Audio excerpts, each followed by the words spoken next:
बिस्मिल्लाहिर्रहमानिर्रहीम। नमाज असर।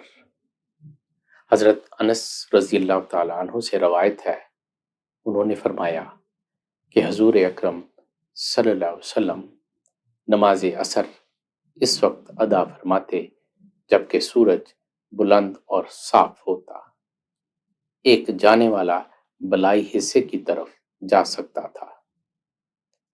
हजरत राफे बिन खतरीज रज़ी अल्लाह अन्हु से रवायत है, फरमाते हैं कि हम नमाज असर आप सल्लल्लाहु अलैहि वसल्लम के साथ पढ़ते, फिर ऊँट ज़िबा किया जाता, फिर इसे 10 हिस्सों में तकसीम किया जाता, फिर पकाया जाता।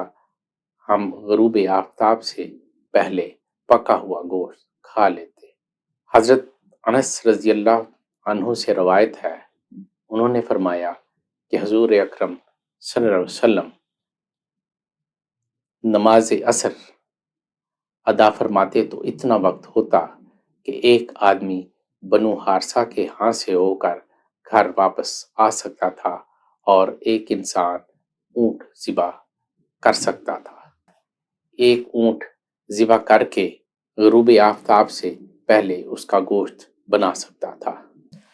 हज़रत अबू सईद खिदरी रज़ी अल्लाह ताला अन्हु से रवायत है, फरमाते हैं कि नबी मुकर्रम सल्लल्लाहु अलैहि वसल्लम असर की नमाज में एक रकत में 15 आयात तलावत फरमाते थे।